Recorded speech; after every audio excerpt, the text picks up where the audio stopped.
the sounds right here. Go Live Vegas Studios, the heart of Las Vegas. This is Full Tilt Vegas. We had a little problem, setback a little. Brett won't be here. We had to tape the show earlier, so this is a tape. It is gonna. You're looking at me at 6, but it's really 4 o'clock. So hopefully next week we'll do the whole shebang again. This show is going to be called Dealers Don't Know Everything. And the reason why I'm bringing this up, because this has happened to me today, a conversation I had with Dave Martinez, which is a dealer in California, and something that happened to me at the races 2 days ago, or was it yesterday? I don't remember. Anyway, and you can get my book. It's in the book Winning Ways, Eric. I got to switch it up. Yeah, you can go on Barnes & Noble, Google, Kindle it. You can get it. I suggest you get it on your phone so you have it everywhere you go. Like I said, it was in top. I was number 7 in 2018. Right there was my first book. I was there with a lot of biggies. A lot of guys have been in this industry for 30, 40 years. So that was pretty good for my first book. I actually sold a ton of books. I think it was in August. I think it was in August of 2018. So that Amazon just boosted me up to number 7. So yeah, it teaches you blackjack, craps, roulette. I teach you all the ins and outs of the game. I know I've talked about this on other shows, but I kind of threw this show together. But I am going to talk to you about some points about these games, just because a lot of people do write books, but this one I wrote especially for 2 reasons. Like I said, one for my son and daughter. Eventually, I want them to make sure they fully understand what they're doing. I know my daughter does play craps. I wish she would read the book again because she got some bad habits, but she has won some money. My son, eventually he'll come back and he'll probably end up playing. So the other thing was, when I was dealing for the MGM Corporation, a lot of players didn't know what they were doing, and they're making bad bets, and then they weren't using money management. They were not using money management. Money management and hedge betting, they didn't know any of that because they were making really bad bets. So, excuse me. I that's the other reason why I said, you know what, I'm gonna write a book.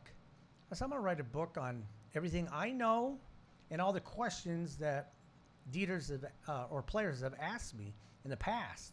I didn't have to write them down. I was seeing and hearing all this stuff every day for what I was dealing. And then when I went back to California and I dealt there 16 years, my book was already finished. Well, it wasn't finished, but after 16 years, yes, it was finished. But after I left the MGM Corporation in 2006 and went back home, that's when I started writing it. And I finished probably, I don't know what it was. It took months, but then I wasn't planning on publishing. I was going to leave it in manuscript form. So what I did was I ended up adding to it, simplifying it. And I added some more pages because I wasn't going to add those pages, but I decided to because I kept getting players during these parties. They kept asking me, what is this dice setting stuff? And I go, well, and then I show them the way I devised it.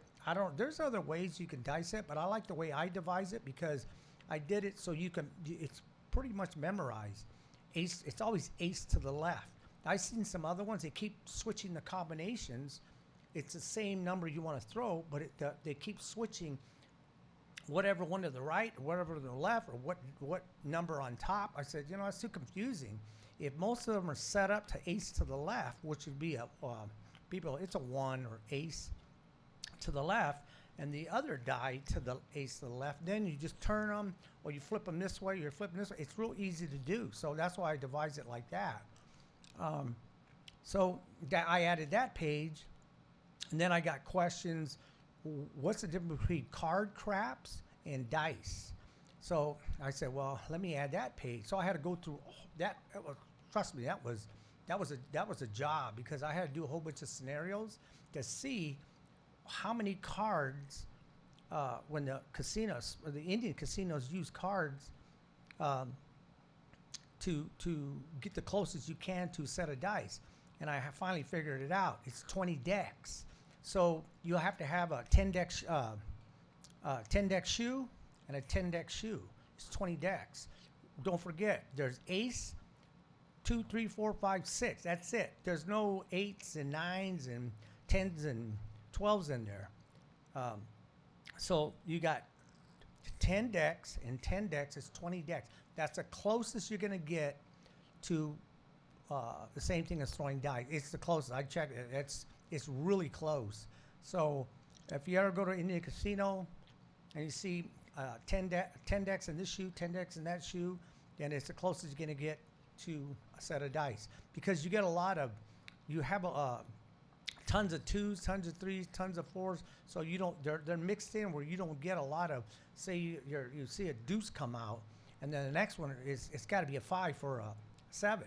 Well, that thing is so full of the cards, the small cards, ace through 6, you have a better chance of not popping up a 5.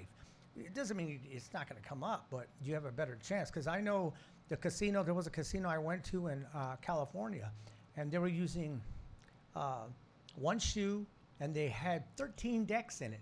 That was the worst thing. I don't know if they got somebody to figure that out, but I stood there and I watched it, and I kept watching and watching. I started counting how many times 7 come up after they hit a point.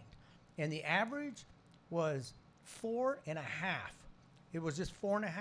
Because it wasn't 4, it wasn't 5, it was between. So it was 4.5.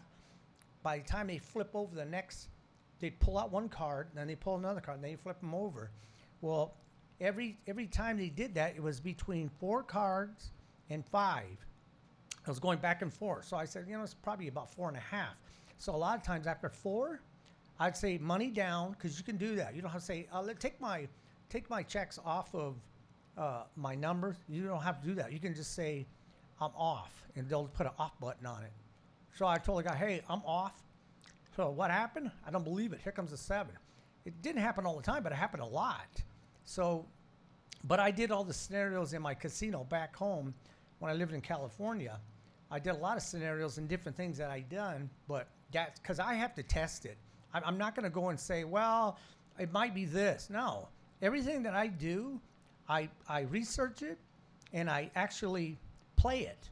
So I did every scenario that's in here that I talked about on all my shows. Delatory 360 Entertainment. You can go through those. You see all the titles. I'll kind of tell you card counting or whatever, blackjack, roulettes, using without the wheel. You see all the titles. But that scenario that I did, it was painstaking. But I said, no, I got to do it, because if I'm going to put it in my book, I got to have it. It's got to be correct. I'm not going to put anything here where scratch your head, it might work. No, everything that I do, trust me, I wouldn't put it in the book. So I did that one. I did. I told you like before. I did 10 scenarios on 2 decks, 2 hands, 3 hands in blackjack. I did the whole painstaking 10 decks of 2 hands. Then when I was done, I shuffled all the cards again. 10 decks. I did it again with 3 hands, and 2 hands is a little bit better. I said, I got to do this. Now I'm going to do it. So when you guys were all partying on Fridays and Saturdays, I was in my casino blasting my tunes, hammering down with either double white Russians or rum and coke or 7-7. And I was going through the scenarios, and I had to do it. And I was writing everything down, and that's just what I do. So it's 20 decks is the closest you can get to an actual set of dice. Now I know some of these casinos are using, which is close. That's another thing that's really close. It's like throwing the dice twice. First, what they do is they get a set of dice, and you get to throw the dice. So you throw the dice. Even if 7 comes up, it doesn't matter, because they have the cards set up. They'll have one die is green and one's red. So what they do is when the one die comes up 6, it is green. They count 1, 2, 3, 4, 5, 6, and the green cards, and they flip over that card. And the other die, say it's red, and it comes up ace. So they go the first card. They flip that over because it's red. So they get a green and red deck, and you're getting 2 times. It's just like throwing the dice twice. So that was 1 with the real dice, and then you go count over, so you know they're not cheating. Then they flip over that, flip over, and it might not be a 7. It could be 10 or hard 4, because they're using ace through 6. And then they get those cards, they put them in a shuffle tracker, and they shuffle the cards, they put them out, they give you the dice, you get to throw it again, and that's how you do it. That is the closest you can to a set of dice, because you're actually throwing the dice twice. That's the closest you can get. That's even better than 20 decks. So the one that I know who does that is, I don't know if they're still doing it, is Rincon. Out there in San Diego, the Rincon County, it's called, it's a Harris does it. So I actually drove out there a day before I went to Vegas, and I drove out there and I just played. I won $600. I go, well, I got $600 more. I could have stayed there and kept playing, but I said no, because I'm going to Vegas tomorrow. I already have my rooms. So I collected my $600 and I drove home. The next day I went to Vegas. But it's the closest you can get to a set of dice is that. Now, there's other ways that the Indian casinos do it. I watched them, and I asked, well, what are you doing with that? What do you do with that deck? We put it right here. I'm watching them, so I can see how they're not cheating, but I'm trying to see what are the ratios of that happening versus a set of dice. So I analyze it, and I see if it's good to play.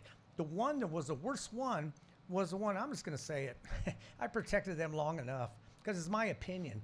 San Manuel in San Bernardino. I never liked that casino. The dealers are rude.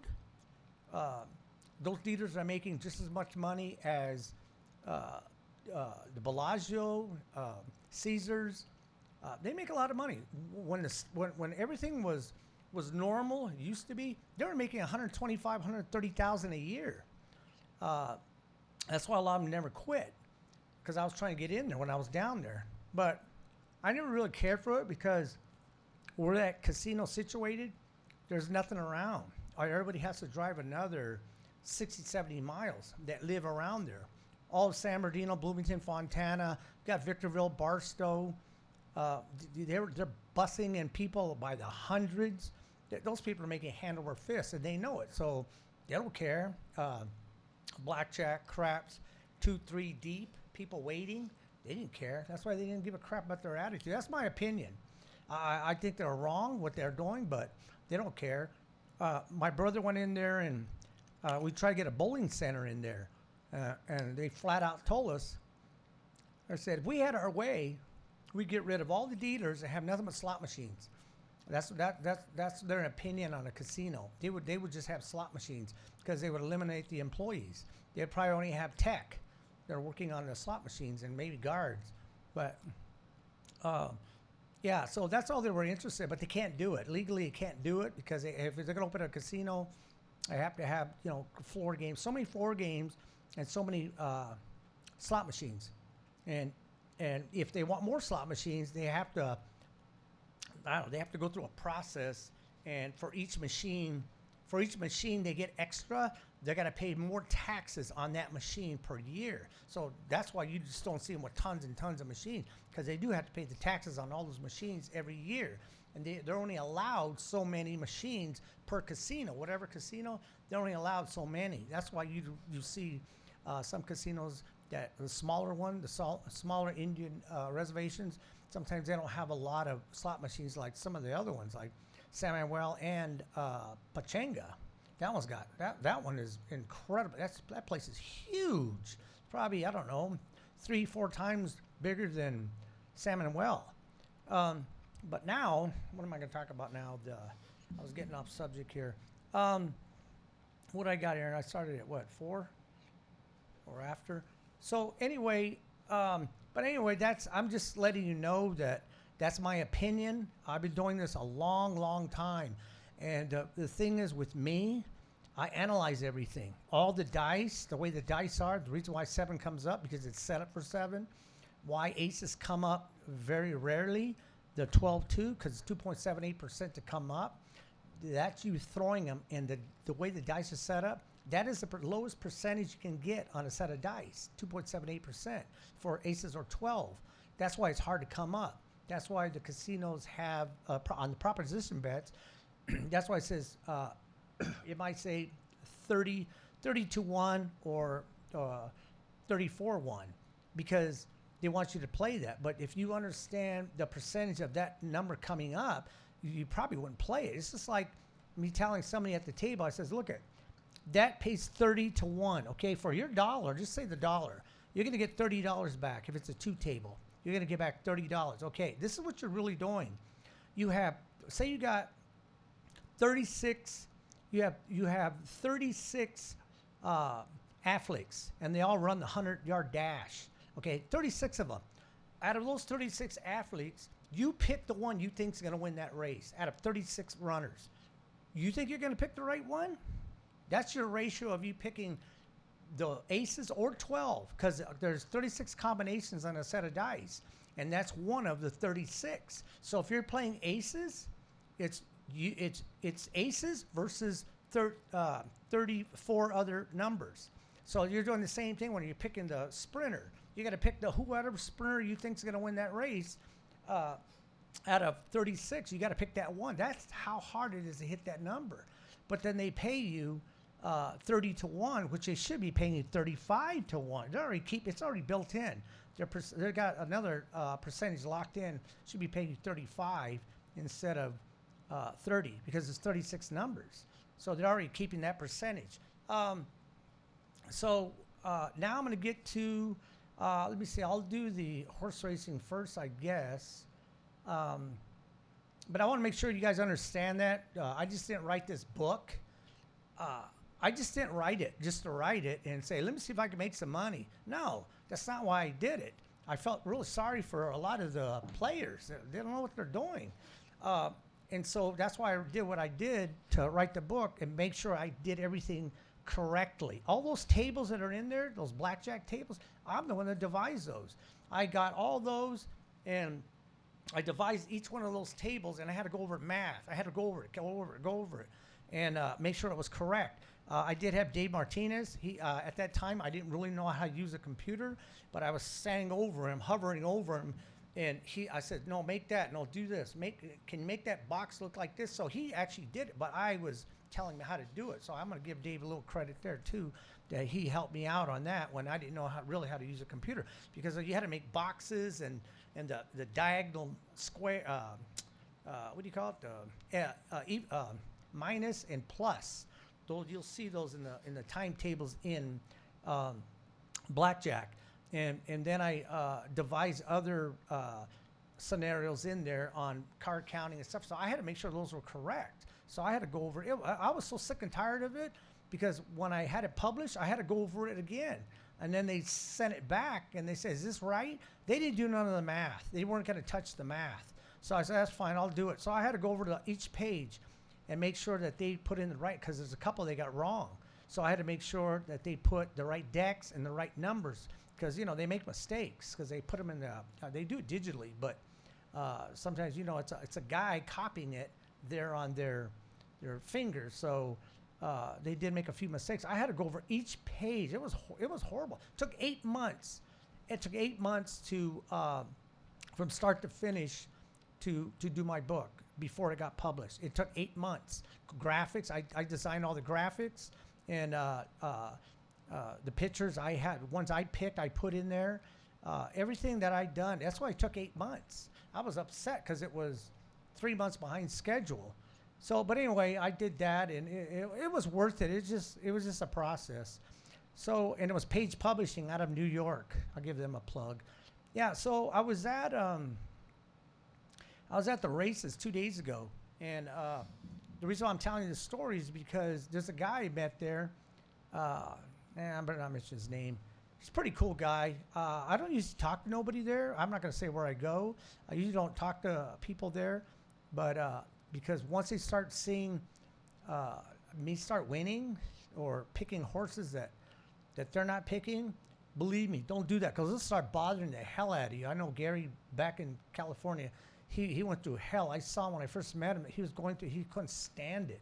So not that I'm, you know, I'm the king. I'm the king over there. It's not that. I just believe me. I know what I'm doing in horse racing. You can see episode 7 through 10, and believe me, once you go, you see those episodes 7 through 10, you're gonna say, "Holy shit! There's that much I gotta know about horse racing." Yeah, you don't want to give them your money, do you? You want to keep going to the ATM? What are you throwing a horse in there? No, that was a beef. They don't care. So I heard worse stuff on some of the other shows. Believe me. So anyway, that's Aaron. I call him Echolase because I didn't know how to pronounce it. Like George Lopez. Elikis. Está loco, Elikis. Yeah, well, he's our technical director. He does a fantastic job. Anyway, I got much.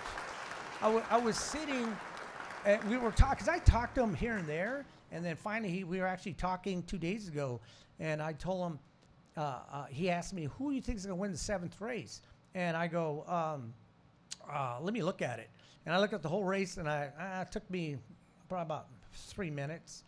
Because I was looking at the form. You got to buy the form. You don't buy the form, you shouldn't be playing horses. Trust me, you shouldn't be. Past performance, everything's in there. So I told him 1, 2, 3. That's what it's going to be. It's 1, 2, 3. It's one of those horses. I really liked the 2, but the 1 was dropping in class. It was you'll see when you look at the episode 7 through 10, it'll teach you the class dropping. He was 16,000 claiming. He dropped not 12.5. He dropped 10,000. So that's a double drop. But the horse was a front runner. And then you got to look over at the fractions, which you'll know. You'll learn the whole thing once you go through the episodes. And then the 2 and 3 ran against each other. And I said, well, these 2 horses, the 2 beat the 3 by a neck. And I told him, hey, look at the odds on the 3. It's 9-2. Look at the 2. He's 12-1. Why is that? Why is the 2 12-1 and 3 is 9-2, which is 12-1 is $1. You'll win $12.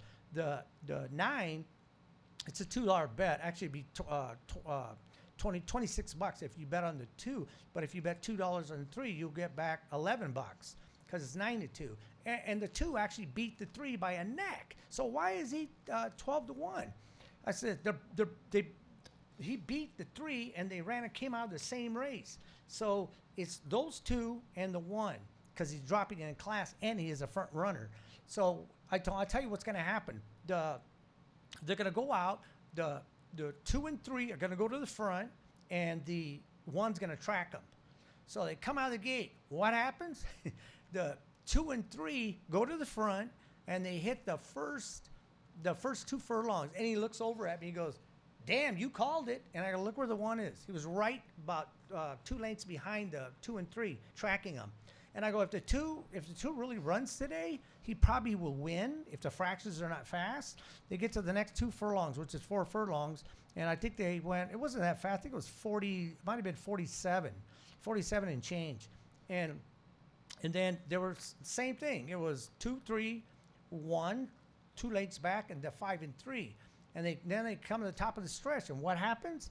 The 1 starts running, and 2 goes. 2, I could tell the 2 was already petering out because you can see the jockey once he starts kind of whipping the horse before he'll start turning, but if he starts whipping him there and the horse is not going nowhere, he's done.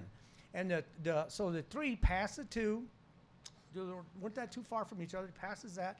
And then here comes the 1. I could see the 1 already. The 1 was already not even in full stride, and he hasn't even switched leads, and he was already coming, catching him. So I know, it's going to be hard to beat this 1. And then here comes the 3 and the 5. They start running.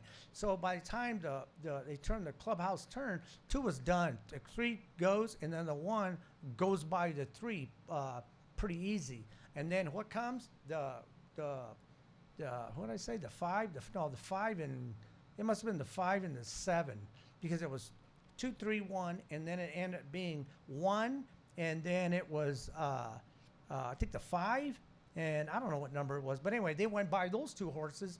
So I already knew the track. If you trust me, just go to the episodes. You'll understand what I mean by holding track, front running track. The splits were slow, but they still died. So that means that track is kind of dead. Now, when a horse keeps running and the fractions are not really fast, and he keeps running, and he beats by 4 or 5 lengths, that means that horse just happened to be a superior, just felt like running that day. But then again, don't forget he dropped two drops, boom, boom, from 16 to 10,000. So it was a double drop. So he won easy. It's like I was telling Aaron here about the analysis about that scenario. It's like a kid from high school, a sprinter from high school, going to junior high and running over there. Who do you think is going to win? It doesn't mean he's going to win, but more than likely he's probably going to win because he comes from high school and he went to junior high to run against those kids. So that's exactly what's happening with the horse that drops in class. So you can when you'll learn all that. So 7 through 10 episode. So I told him, he goes, wow, you got that right. So the next race, that first leg, I caught that 5. It's called a pick 3. The first leg, second leg, third leg, it's 3 consecutive races. So I caught the 5, which was a favorite. I was hoping the 4 would beat the 5, but he didn't. And the next race, I caught the 1. And then the next race, all I needed was a 4. And I won that. I thought the 4 would win by more lengths, but I was lucky he couldn't. The horse was running against the another horse, which was the other horse. I thought he would be the other horse. I think it was a 3. And the 4, he started running, and he couldn't get. I said, "Man, you gonna get by him?" But the other horse on the rail, his face was straight, and the jockey was getting him to really roll. And my horse, the 4, his head was turned. If you see a horse coming down the lane and his head is turned, there's 2 reasons. One reason is if he just lets the horse go and he whips him on this side, the horse will take off and slam into the horse or run up against the rail. That's why you don't see him trying to get the horse. Hey, move, look forward real quick. They don't do that. The other reason is the horse is having problems switching leads. It's like another gear. When they switch leads, another gear. So I saw him. I go, man, just straighten out your head. You could see the reins is pulling, and then finally the horse is relaxing more, and the jockey's getting him to go, and the horse finally looks straight, and all of a sudden, boom, he took off. And I won by 3/4 length. So I won a pick 3. What I spend $40. I don't remember what it was, but I got back 197 for that. But that was a pick 3. Actually, if I would have caught the 2 horse in that middle leg, that pick 3 would have paid a lot more because I had that horse was by the time the race went off, he was 6-1, not 12-1, and the other horse was I tried to get the favorite came in. I was trying to beat that horse too, but I mean that's horse racing, but it was still a pretty good pick. So what I'm saying is, you have to understand. Like I said, when I do things, I analyze everything. I analyze the track, the horse, past performances, track bias, front runner, come from behind. You got a rail outside bias. You'll learn all that stuff. 7 through 10 episodes. You go to Delatorre 360 Entertainment. You'll see all my episodes, and that's just those. Episode 14 is counting cards. A lot of people like that. I got a lot of hits on that one. That's with Anthony Curtis, professional card counter. He has an advisor here in Las Vegas now. If you want to know anything about Vegas, you can go see it online. Las Vegas Advisor. Cheap rooms. Where to eat cheap? I guess the shows. What was the other thing? Oh, he has coupons too in there.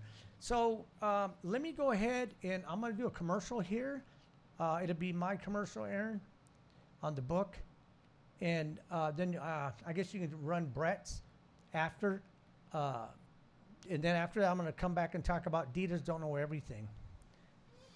Hi, my name is Richard Delatorre. I'm the author of It's in the Book, Winning Ways. It's on Blackjack, Craps, and Roulette. and you can get it on Amazon, Google Play. You can get it on Barnes and Noble, and it teaches you the ratios and percentages of the casino because the casino is really in charge. I put the percentages and ratios in your favor. You spend a little bit more money, but you have a better chance of winning. Doesn't mean you're going to win. No book should ever say you guarantee you're going to win. But what I did do is I cut down the ratios and percentages so you fully understand them on these 3 games. So you can go ahead and get that book. I was one of the top selling books on Amazon. 2018, I was number 7. I was with Doyle Brunson, Negreanu, The Magician, John Patrick. So I was pretty good for my first book. So you can go ahead and get that book and pretty much read it to where you pretty much got it memorized. And you should be walking the casino as pretty much as an expert on these 3 games.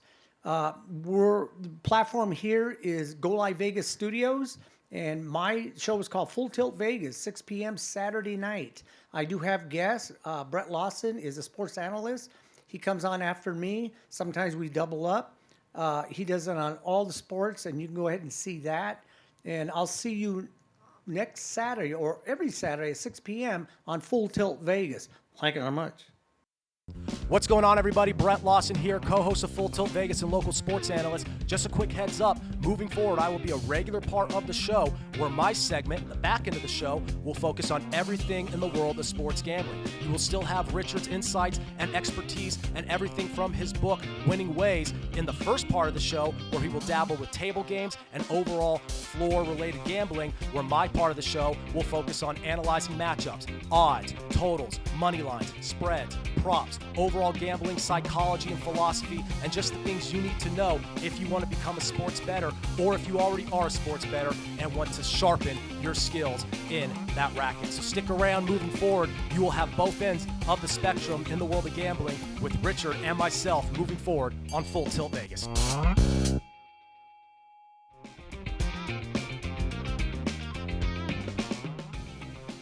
All right, we're back. Full Tilt Vegas. So the book Winning Ways. Get my book on Amazon, get it on your phone, you have it everywhere you go. So make sure you can get that. And also we have here mugs. You guys want to get the coffee cups, Go Live Vegas. I got mine, I got 4 of them with Full Tilt on it. You could, that's my poster. There's me and my son. I was in Tennessee. So I checked out that poster. And I said, "Oh, this is nice." I ordered that. I have another one, but it's my book. It's giant. I had it in the Unicon episode 24. You'll see in the background. That was my giant poster of my book. Yeah. So now I'm going to talk about dealers. I get this too, but I didn't say nothing in the book about it. But I get a lot of this too. Dealers, a lot of dealers, they don't know everything.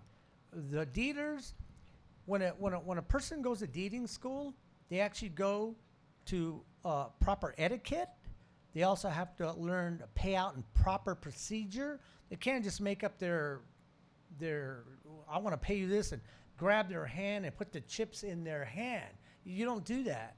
You don't start pointing, that guy, oh, this is your bet. You're not directing traffic at an airport. So what they do is they teach you proper etiquette to the public. And the other thing that I did learn when I was there was really important is when you lose, you do not say, "Oh, that one's a loser." It's called a non-winner because you don't want to be using the word lose for a person playing. "Oh, you lost that. You're a loser. That one lost." You don't do that. Non-winner, you just say non-winner, and they collect it. So that's what you use. You winner, yeah, winner, winner. Steak dinner, shrimp dinner. So non-winner, or they just say too many. So that's the other thing that dealers are taught. They're taught to pay out this certain way. Like if you have say a person over here at blackjack, he won at first base. They don't grab, the arm does not come over and grab $5 chips from here and cross over. Dealers are not supposed to cross over the bank. The tray It's called a bank. They're not supposed to cross over and hide eye in the sky, because those banditas have done that and have grabbed checks. I call them checks. Their real name is checks. They're not chips. They're checks. They grab a check with their finger, and they got to, like, say they got a black or a green in their hand, and they palm it, and the eye in the sky can't see it. So if they do this, and they can grab a check and do this, and then they're dealing, and they can drop it down in their apron. Aprons are not supposed to have pockets. Some dealers gotten caught because they put their cigarettes in there, or the women used to put their lipstick. They get that apron, and they take it from them, and they give them a new one. Can't have pockets. So that's why the proper procedure, you cannot cross. You cannot cross the bank. So you take the, I'm gonna have to do it from here. You take the checks, the $5 checks, you put them here, then this hand comes over, grabs them, and gives them to 1 and 2. 3 you can pay with your right. But anyway, you can't cross. So dealers are taught that, and then they're also taught to pay out true odds or odds. So what that means is when you make say you make a pass line bet, it's $5, and that's even money. No matter, I don't care if you put $500. A pass line bet is an even bet. So is the don't pass. They're even bets. But if you take odds in the back, I'll use the pass line right better, and you put $5 in the back, so they're both 5. But if say the point is 10, if 10 comes up, they'll pay. If it's separate colors, they'll pay the white and red, and then if it's higher, they'll go red, green, green, black. So they'll go out with both hands, and they'll cut into the checks.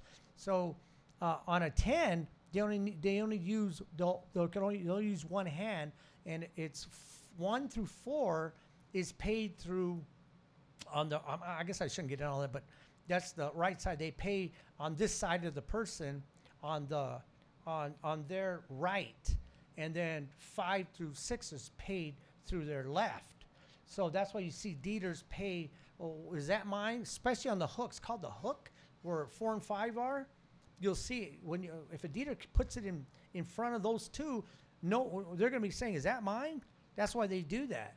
So they're taught that, and also they'll pay out. And the pass line bet is a flat bet, so it's $5. They get $5. If the point is 10 or 4 in the back, they'll give them 10. So that's what they're taught, to pay out the odds. So dealers are that's what they're taught.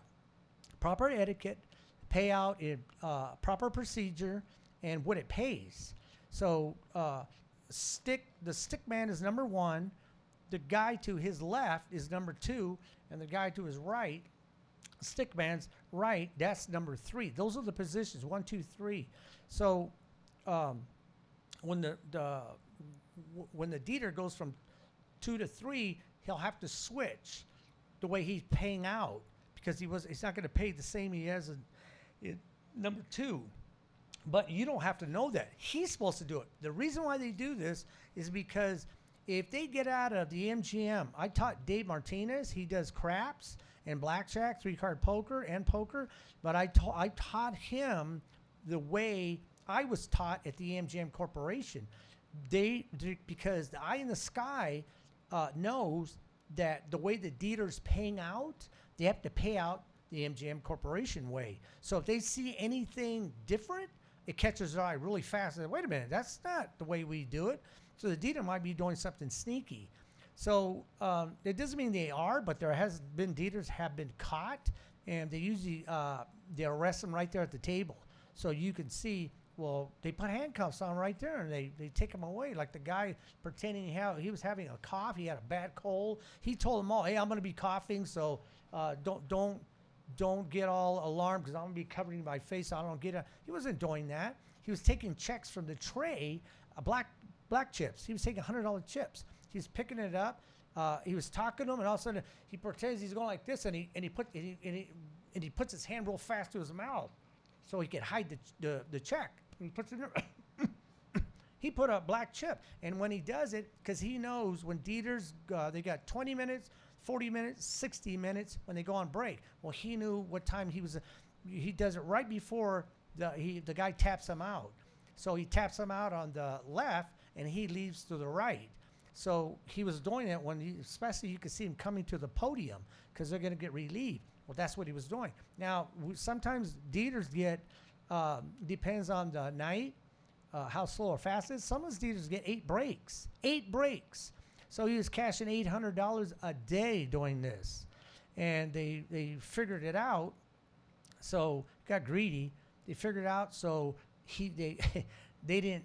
They broke everybody else, but they left him there, and he was looking around with that chip in his mouth, looking around. When's he going to get his break? And they waited and waited. They just watched him.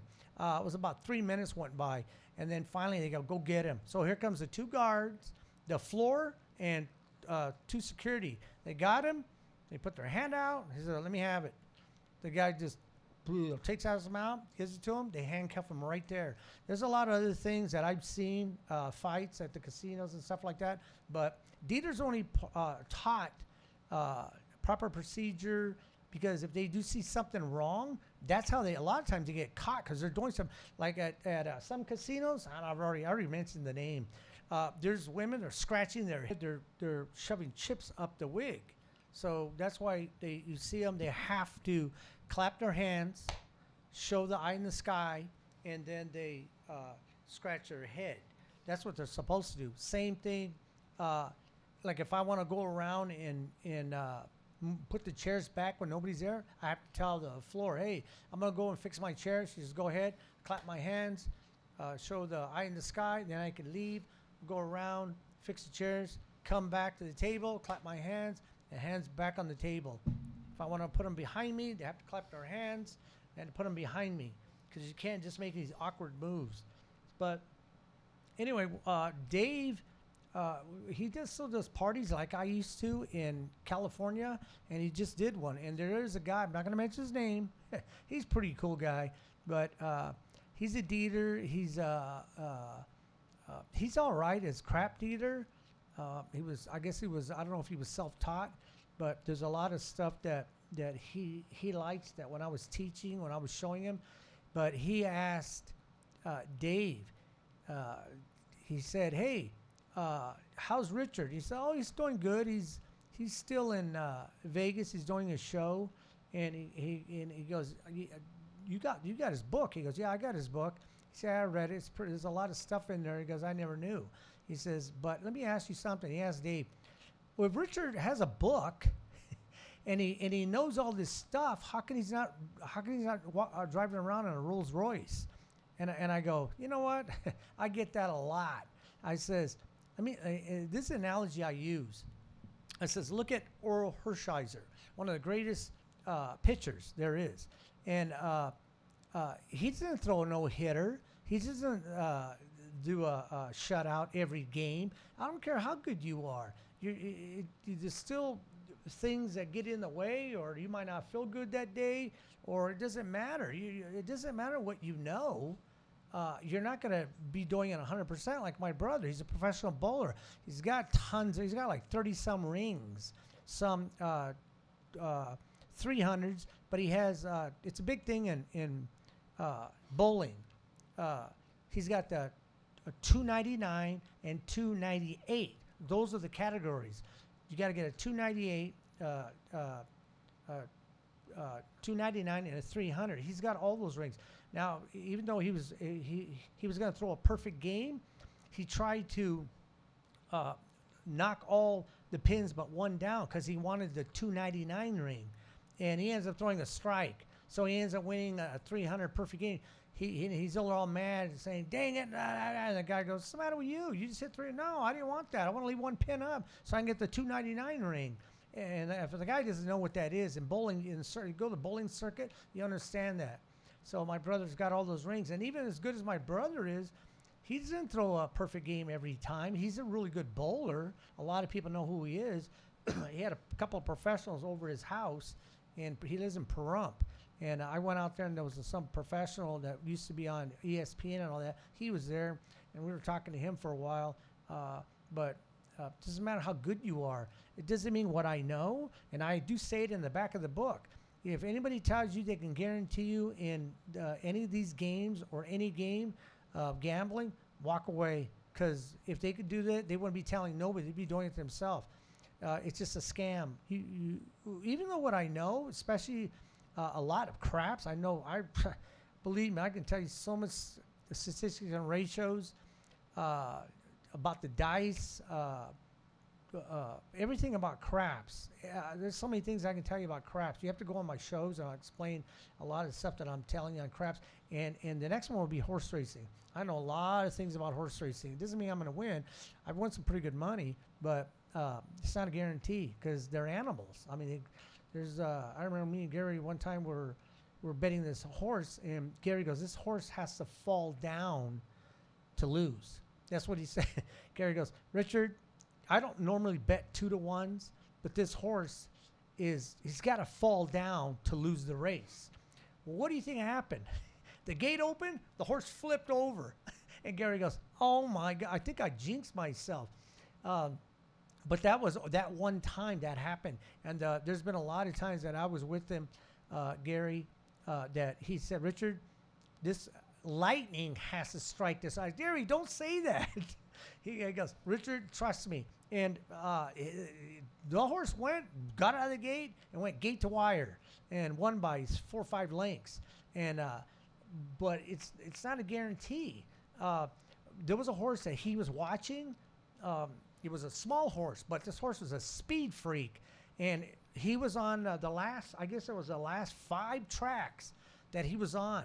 They were holding tracks, and you'll learn that when you buy the form and go to episode 7 through 10, and I'll explain the whole thing about a holding track. And you have to watch the splits up there and see how fast where they're at and how fast they're running, and if they would hang on, especially as a front running track. This track was so fast that 6 furlong horses were doing. They were doing 21 and 1. They were doing 40. They were doing 43 and 2. That is fast. And they were staying in the front. They were staying there. They weren't dying. That is incredibly fast. And the final time someone was on 6 furlong, they might have been 107. That is incredibly fast. Some of them were breaking the track records. So Gary said, "Richard, if this horse gets out, he's going to win easy." This horse was he was 12-1, and Gary bet 200 to win on him. And the horse went off. And he didn't look back. The horse just I think it was like 8 lengths. And he had come on the clubhouse turn. He was still running. Right at the end, he started getting tired. This horse went incredible fast. They were coming after him, but he was too far ahead. And Gary won. So it was a $2 bet. So 12 and 12 is 24. I think it ended up being 11 and a half. So by the time the payout was, it paid out $25.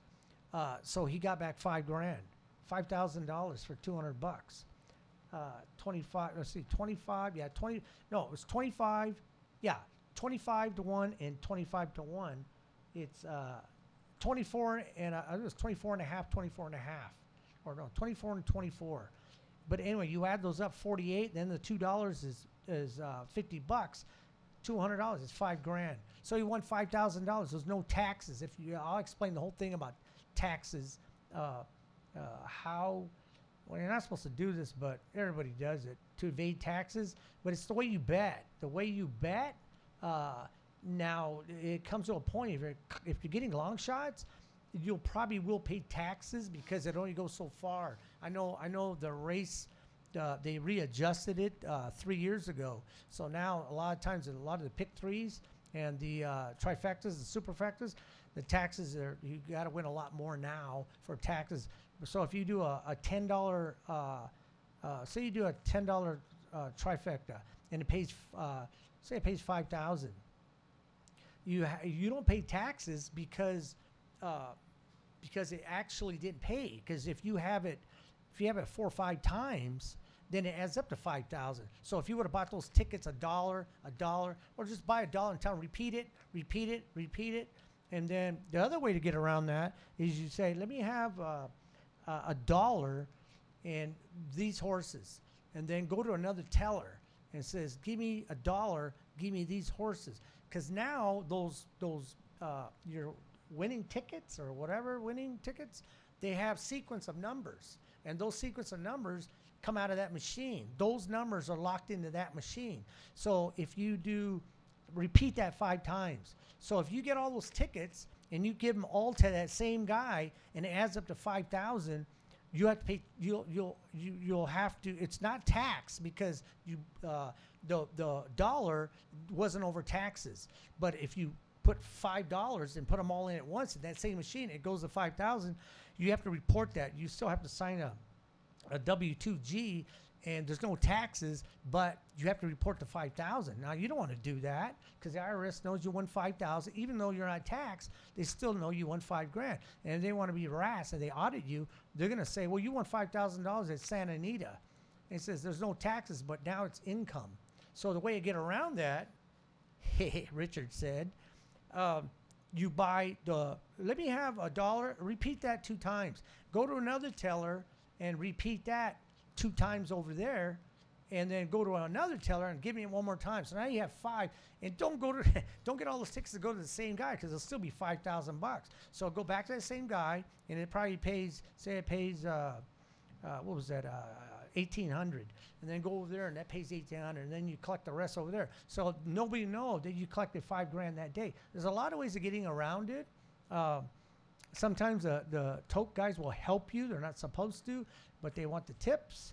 So there's ways of getting around it. A lot of people do bet dollar superfectas or dollar trifectas, or they do 50 cent tries and supers or 10-cent supers. So, but they repeat that 10 times. Then they'll go over there and give me that 10, and they don't you don't have to cash it the same day. It's 180 days. So you can cash a couple here, and when that guy's not looking, you go over there and cash it for maybe that other man or lady, and you cash money, and then you don't have to cash it that same day. Come back the next day, or sometimes they have shift change, and then you can do that. So the next day you can cash again. I've done that before. I think I did it. So, but there's ways of getting around it. I did explain on craps how to get around. I think it's Regulation 6. I have it in my book, but there's ways of paying taxes in the casino too, but you can only do it to a certain amount. But I do explain the whole thing in my book.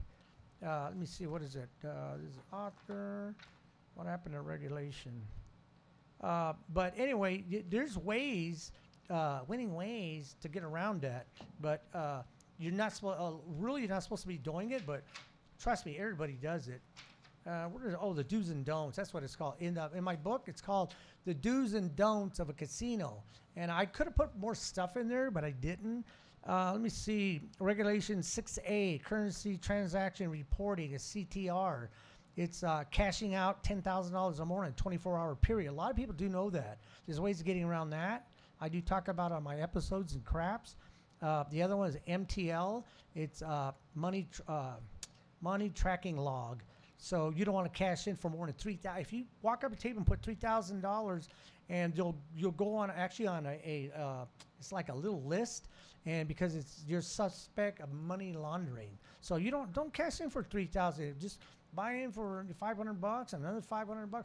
So you just stay away from that. And the other one is a BWR, and that's book wagering reporting, and that's the one I think. Yeah, Regulation 22.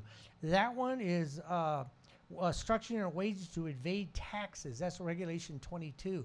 And a lot of people do it. There's ways to do it. There is ways to do it. I do talk about it on my episodes, on the craps episodes, mainly on craps because I think it's stupid. You know how fast you can win or lose $10,000? Some of these guys come in and they can lose that money really fast. Now remember this. If you win, say you come in and you buy in for, I'm just saying for an example, you buy in for $1,000 and you're at the crap table and you win, just say for an example, you win 10 grand. You won 10,000. That box man is not going to separate the 1,000 that you bought in with. They're not going to do that. They're going to give you the either 2 $5,000 chips, and you tell them, no, I didn't win 10,000. I won 9,000. Separate the 1,000 I bought in with, and there's no taxes. You will pay no taxes because it's under 10,000. and under a 24-hour period. So make sure that happens. I saw a box man do that one time to some guy, and I go, oh God, I wish I could tell this guy this, but it's none of my business. And I don't want nobody saying anything. The box man, or they'll call in the eye in the sky. See that guy walking, take that guy's picture because he's telling people what to do. I did almost get kicked out of 2 casinos for helping people. So I just told the guy next to me, hey, pretend you're my buddy and I'm helping you. Then I'm fine. But if I don't do that, I almost got thrown out of 2 casinos for helping people. Casinos are there to make money. They'll take your rent money, your kids' food off the table. Trust me, I've seen them getting more money from drunks. These guys were staggering out, falling down, and they're pulling they pull out wads of hundreds, and I'm just shaking. I'm so mad that they're taking their money, and they're not supposed to do that. When a dealer sees somebody really drunk, they're supposed to call the floor. And then the floor calls security, and they come up and say, hey, you all right? And they'll tell them, no, you need to go to the coffee shop. They'll probably give them a comp to go get coffee and get sober. They're not supposed to be dealing to people that are drunk, because actually they can actually take that casino to court because they're what is that? Equilibrated? What is it? I can never say that word. Anyway, they're not in their right mind, and they're taking advantage of a guy that's drunk. They can't do that. You could even tell the dealer, hey, don't be taking this guy's money. If it saves your friend or whatever, you can do that. So I guess this is it. It's in the book, Winning Ways. Go ahead and get my book. Don't forget this show has been taped because we had a few things coming up. So I had to tape this. So you're looking at me at 6 o'clock and it's really 4. But anyway, we'll see you next Saturday on Full Tilt Vegas. This is Go Live Vegas Studios. And go ahead and get my book and coffee cups and rum and Coke. Thank you very much.